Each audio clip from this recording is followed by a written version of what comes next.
you ready now? Sure. All right. Well, we've just come in the front door, the 5th Street entrance, into the lobby of the Mayo Hotel, through the entrance hall.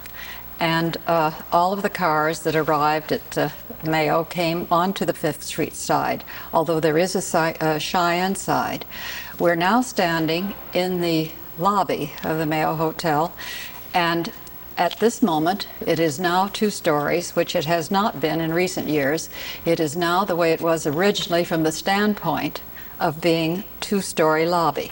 I might add, this is a little difficult to see this as it is now, but I'll look through rose-colored glasses in order to recall some of the wonderful days that this hotel has seen and had. The lobby had all marble columns, entirely terrazzo marble within this space. My father wanted a completely fireproof building, and they had it. There was very little wood that was used. The substructure of this, there are 2 basement floors, a substructure and a basement floor, full basement working floor.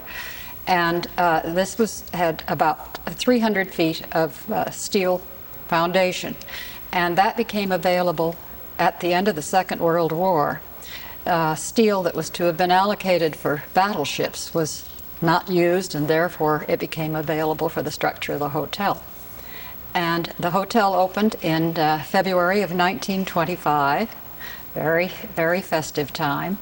And I'm happy to say that I was small at that time. And the activities were ongoing. There was a need for the hotel, and it was at the height of the oil boom, or during that period. So it instantly became well known throughout the country. And this hotel was modeled in some respects after the Plaza Hotel in New York. The exterior of the building, I think architecturally it's one of the most handsome buildings in Tulsa. It is of a Italian Renaissance period, and there are the columns outside that have the entablatures and the balustrades of terracotta. And then here at the 2-story lobby had a beautiful stained glass ceiling, panels of stained glass, very handsome. The balcony all the way around, there were writing desks, I remember, that went all the way around the balcony, the mezzanine. There was a lovely stairway at this end that led up to the mezzanine floor. One going this side, one that side. And in the very beginning, there used to be a quartet that would play at the top of the stairs. And that music was heard by guests who were maybe sitting in the lobby, and also by diners in the Italian room at that time. And the dining room, as it is depicted now, the size that it is now, was there. It too had its ceiling lowered later and became several other rooms, the marine room and the terrace room. And I've spent many happy hours, everything from dating there to spending time there after I was married, a lot of time with my family and friends. And as you may know, my brother then became the president of the Mayo Hotel. Excuse me.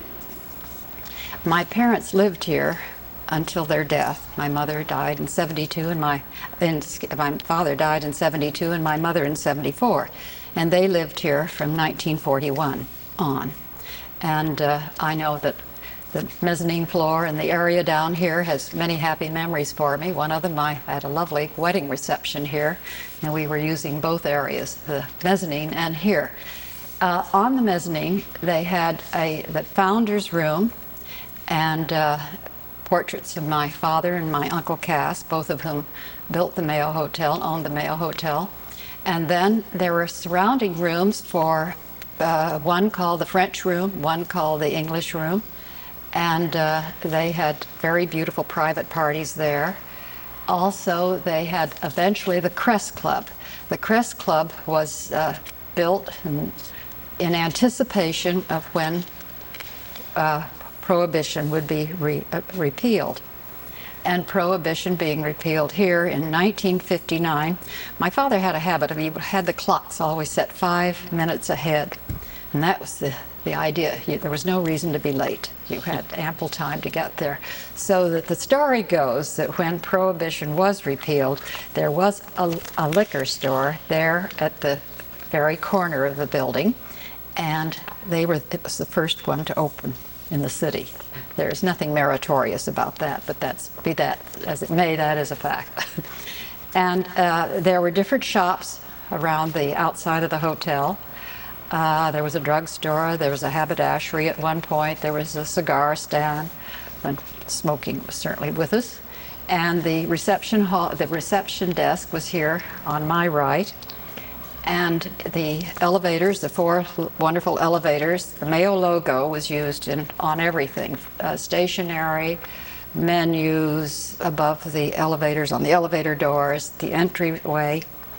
And then the elevators, the 4 elevators were originally manned by honest-to-goodness living people, wonderful people.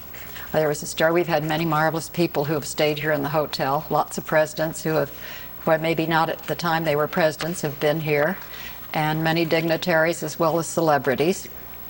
And there are lots of fun stories to tell about that. There are many conventions. The API used to be here, and that was always filled. It was filled almost all the time. In the beginning, I think a hotel room cost like $3 or $3.50. This was, let me pick up your. This was in This was in the 1925? In 1925, yes. And I'm going to get you to move up a little bit. You there, straight away from the. all right. There you go.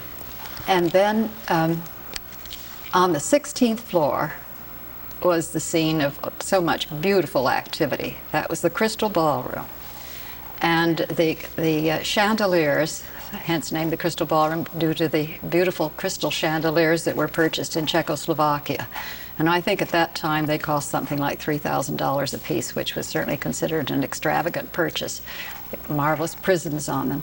Many, many beautiful parties were held there. There were many Cinderella balls there. There were many weddings there, receptions there, oil company parties there, private parties of many kinds. And then it was open during the summer, before air conditioning, so that the tall French windows would be opened on both sides for the breezes to flow through. And the fountain in the center had goldfish going around. They didn't live very long. They had a rather quick demise. But be that as it may, it was fun to see the fountain. And that became a nuisance instead of a thing of beauty after a while. And we even had a scare one time when someone got out on the parapet and attempted to pretend as though he might walk around the 16th floor, but that was brought to a quick close. So there were rooms also, smaller rooms surrounding the Crystal Ballroom, and they too were used for private parties. My parents lived on the 15th floor, and there was an 18th floor, which was the roof, and originally it had housed the paint shop. It was thought later they could make better use of that and maybe would build a penthouse up there. They did build a penthouse. I think my family thought they'd like to live there, but that mother decided it was a little bit too breezy up there, which indeed it was. But it did become a very handsome penthouse used by private people, anyone who wanted to.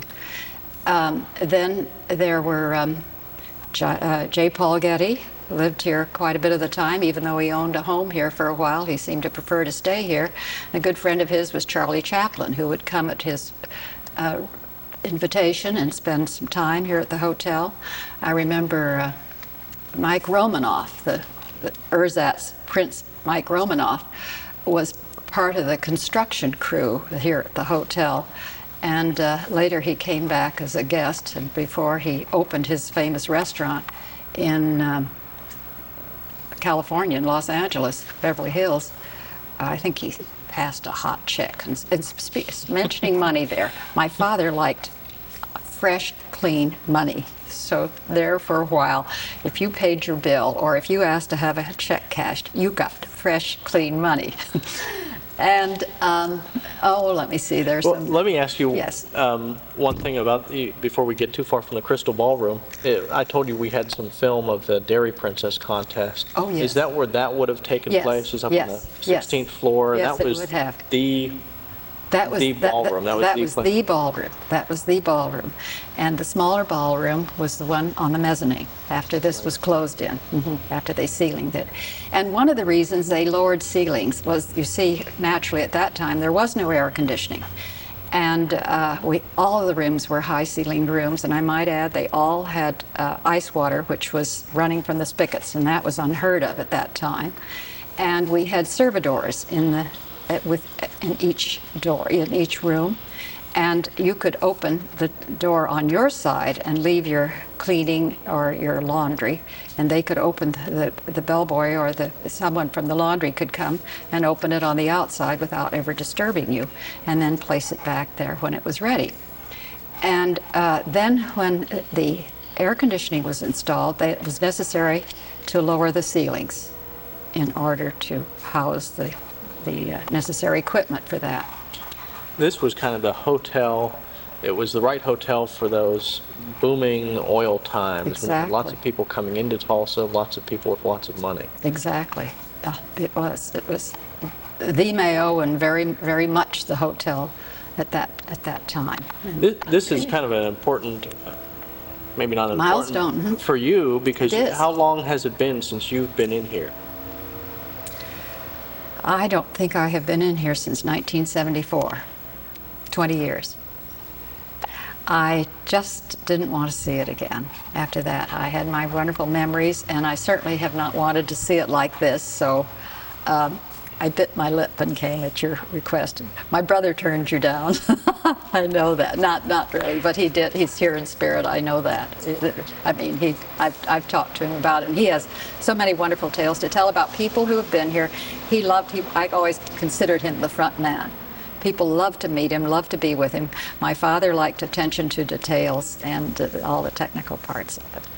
And we had a wonderful housekeeper who was here from the opening day of the hotel until the hotel closed. And she, I think, died about near 100 just about 2 weeks ago.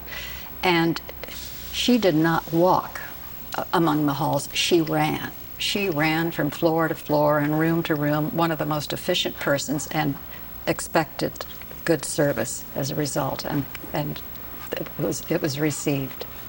What's going through your mind? I know you mentioned how you didn't really want to be here, and you were nice enough to accommodate us. What's going through your mind, though, as you see this? I think that the hope that someday that the economy here will be viable, and the people who have been brave enough to invest in it can see their way clear, and the city makes it possible for them to restore it the way they have in mind, to restore it to the splendor that it once had. And of course there would be many improvements on anything they do now because of what has happened in our present day, in modern times, in equipment. But the structure, as I said, I think the architecture is beautiful, and I think the interior has its many potentials, even though it's hurt it to be like this for so long. It must have been grand to walk in. You mentioned you walk in and you see a stairway there and the great stained glass window. It must have been quite a sight. It was indeed. And there were handsome oriental jardinieres with plants all along the sides, in front of the columns, in front of the marble columns. And the service was wonderful. We had wonderful people working in the Mayo Hotel. The coffee shop was extremely popular, which was here behind you. And there used to be many men here in town that would come here and have coffee around 10, 11 o'clock, and this is where the Gab Fest would take place. Waitresses were there for year in and year out, knew each and every man, what he wanted, how he wanted it, when he wanted it. And they used to tease and say, "We're ready for that good 35-cent lunch," But so the restaurant was over that corner, and the coffee shop was over there? Yes, the restaurant was there, the coffee shop was over there, and then other private dining rooms above. You mentioned the ice water. running Yes, out of the ice water faucets. from the taps. That's fascinating. That was That's every room. Every room had, and the ceiling fans. I think there were like something like 675 ceiling fans. Again, since no, and I don't think an order for ceiling fans that kind of an order had ever been put in before. And then, as you said, the ice water, which was unique. One time there was some convention here. Some of those conventions would become fairly raucous, and at this particular time everyone was congregating, and as I said, they'd have to do their own bootlegging then. And a group was said to say, "We'll show these Texans what a real hailstorm is like." And I'm afraid some of the ice cubes went out the window up there, which was another. But speaking of that, my parents living on the 15th floor, as I said, if you raised a window there, I could hear someone whisper on the street. It was like Epidaurus. Acoustics were amazing. The other thing is, I don't think you've ever been down 5th Street and on to Cheyenne Street without feeling a gale. The wind current is strong here on 5th Street. You mentioned how you hope something would happen. Is it good? Does it help you reminisce to be back in here, or is it? Yes, it does. It does indeed. As I said, fortunately, I'm not seeing into all the nooks and crannies, and in a way, as my rose-colored glasses are on me, and I'm feeling the immensity of it, and I'm feeling the past grandeur of it. Fortunately, as I stand here, but this is a special, and I'm happy to have been here. That's great. Well, now, do you want me to hold it up? Is that the idea, or Yeah, not? Well, you don't maybe need to go in on it, but it helps me a little bit to see it. So how would you like me to do this? Let me ask him how.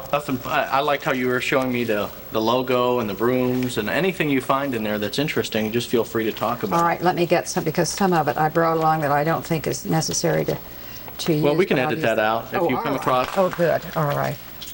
Oh, isn't that lovely? I see we're air conditioned. No, okay. Well, now, all right, I think I'll start here. Just a minute, let me see what this goes to. Okay, there's another one that. You're gonna need tape. It's all right. Oh, we're gonna need a new tape. No, we just got 10 minutes on. Okay. I have to get. I wanted to get this. Oh, here's this what I wanted to do here. I can. All right. All right.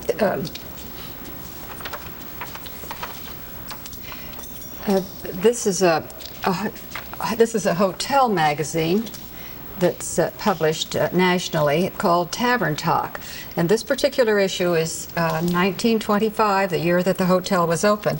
And this is a picture of my father and a picture of my Uncle Cass, the co-owners of this. And then in it, this one issue is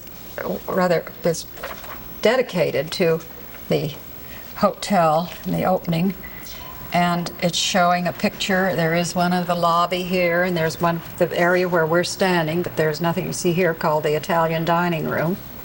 And then there's the floor plan here, showing a picture of the coffee shop and of the kitchen and of the one of the private rooms on the mezzanine and the junior ballroom.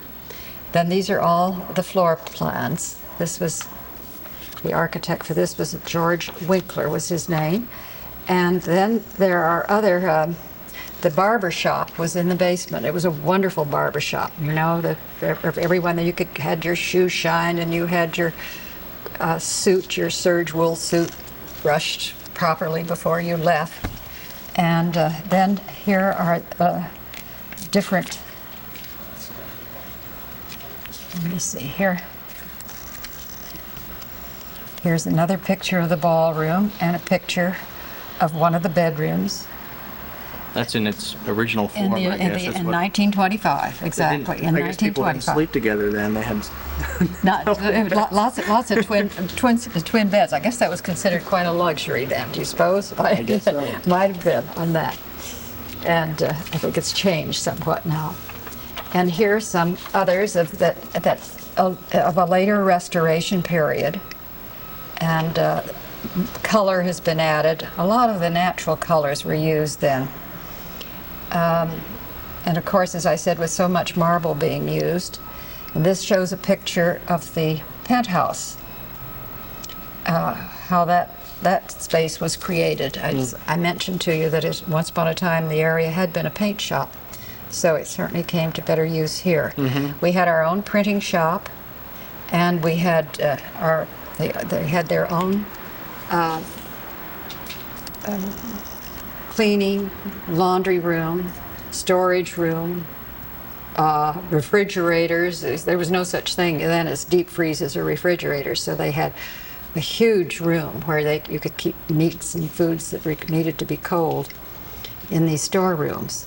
And how much time did you spend down here as a how much time as a child? Well, not a lot of time as a child. As I said, mainly when I started maybe dating or parties, you know, just let's say as I was allowed to go out. Other times it would be on maybe a Sunday, coming from having Sunday lunch or something after church, that sort of thing. But I wasn't here a lot. It must have been quite a perk to have your dad own the most glamorous hotel in the city. What came with that? What kind of benefits? I don't think I felt of it as, I mean, it's retrospectively it was. I think at the time it was just exciting, but Tulsa was a very exciting time. It really was. Everything was just bustling and booming like mad. And I'd like to see this happen again, as far, of course, as a downtown, because it was a handsome city. Sure. And it still is. It still is a handsome city, very lovely city.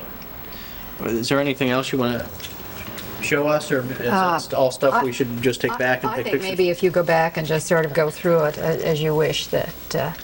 I think that there was one thing... the way you described the Mayo the logo, but maybe we can do that over on the hotel, or on the elevator, if you can explain that to us over there. I read this. Dame Margot Fontaine, one of the famous ballerinas, stayed here, and at that time, you certainly would not hear of this happening now. The chef was just bowled over. She said she would like a 2-pound sirloin steak before she danced, if you can imagine. She said she needed it to have a zing.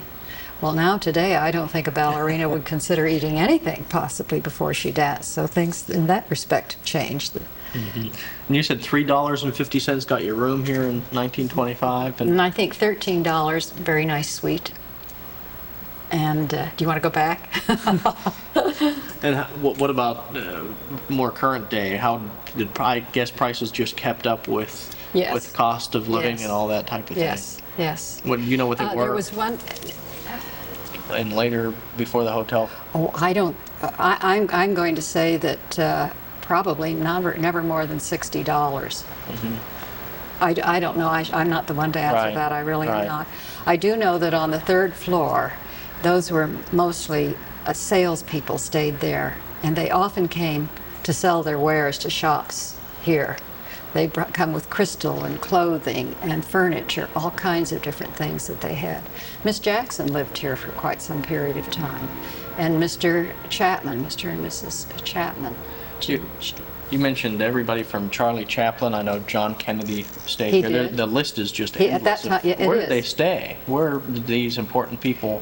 Well, now, for example, J. Paul Getty always liked suite number 816 on the 8th floor.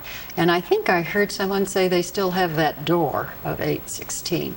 But people who would come, and Bob Hope had his favorite, you know, when he would come.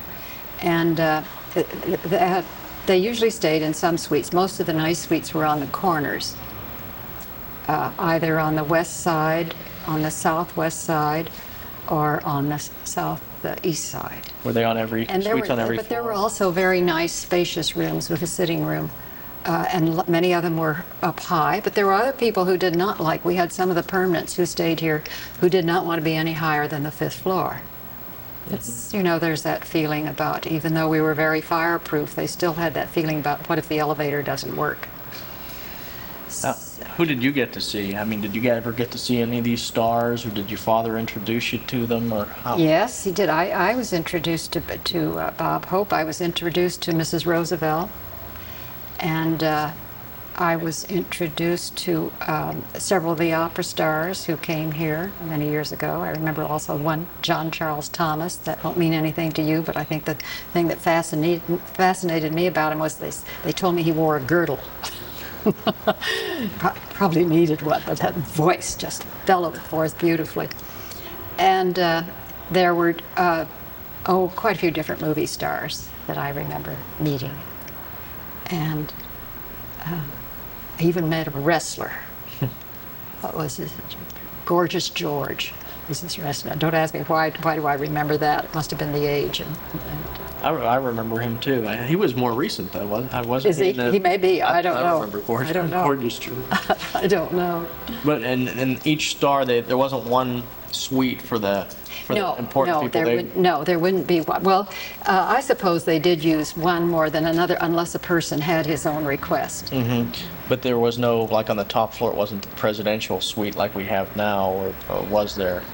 I think the penthouse would have been referred to as the presidential suite. That's the top. Mm-hmm, the penthouse, 15, the 18th floor. 18th floor. The 18th floor. So, but it would seem a lot of these people would be here at the same time. Back in the days that a lot of people were moving in and out of the city, it seemed like. Well, yes, at the time that it was extremely busy, I'm certain that they probably reserved well ahead. If they knew they were going to be here. And of course, in that instance, you'd have your press agents. Margaret Truman stayed here. And President Truman himself made those arrangements. And she came with her maid. And that long ago, she was a black maid, and at that time there had not been one who stayed in the hotel. She was the first one. And my goodness, since then they've been wonderful patrons. But there are all kinds of stories, and there were the service elevators that were necessary in order to take up freight. And I think that's true anywhere, in any kind of a hotel. And then the motor inn was immediately across the street, so that guests who would drive in could readily leave their cars there, and the doorman would take care. We had ample service then, and the streets were two-way. Well, let's